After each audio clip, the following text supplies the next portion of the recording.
Well, hello, Alpharetta. I hope you are all doing well and hanging in there during these very unusual and unprecedented times that we're all dealing with right now.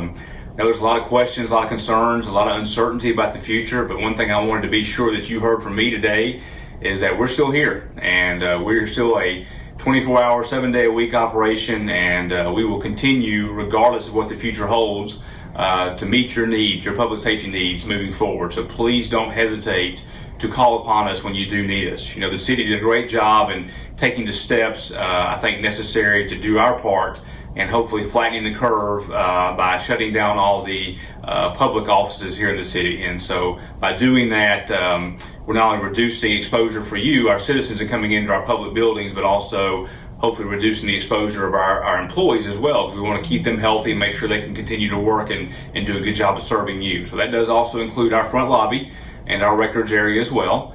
But beyond that, we will continue to be here to serve you in full capacity. All our police officers, all our firefighters, our 911 dispatchers are all still working, and we will continue to do that throughout this crisis, and that is not going to change. And so please, again, don't hesitate to let us know how we can serve you. I want you to call 911 if you need us. Call the non-emergency line for any non-emergency related issues that you may have. Now, understand, we may be doing things a little bit differently. If you do call 911, you may get asked an extra set of questions. We have some different protocols now in screening some of our calls coming in. Obviously, we want to make sure that we can get all the information we can for our police officers and our firefighters when they show up to a call, for your safety and for our employees as well. And then, of course, when we show up on a scene, when allowable, we're going to be practicing social distancing. We're going to be very careful with that.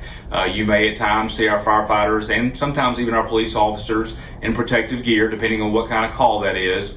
But again, everything we do is to protect you first and foremost from any potential exposure. But of course, we also are doing everything we can to keep our first responders healthy, because we need them here to make sure they can service you as much as possible. And so we're working very hard with that as well. Now listen, if there's a true emergency, a medical issue, or a safety issue for one of our citizens, we're going to go to work and do what has to be done at that point. It's hands-on, and we don't even hesitate.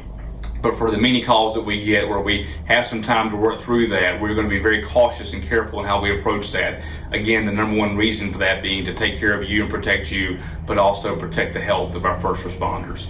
Finally, I just wanted to say thank you.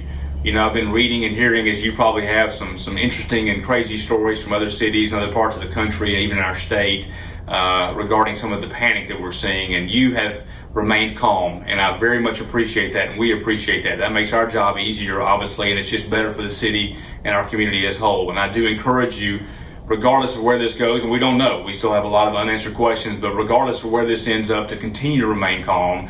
That's going to be beneficial for all of us here, and that certainly will help us do our job more effectively when you do need us. And again, I can't thank you enough for how you've handled this so far, and I know we'll continue to handle as well.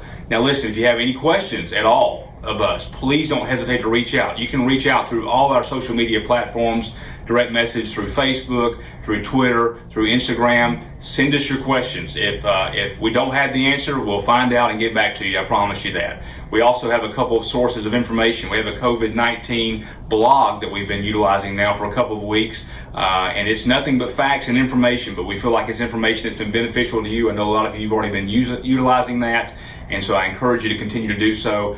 I also have a Chiefs blog that I'll be updating from time to time that you can use and look at regarding any information as far as this crisis and public safety and how that may relate to you. We're going to get through this, I have no doubt about it, and we're going to work together as a community to make sure we can make the best of this situation. Thank you again for your response, and again, I can't encourage you enough to call us if you need us, because we are here to serve you in any way that we possibly can. Thanks, take care, and stay safe.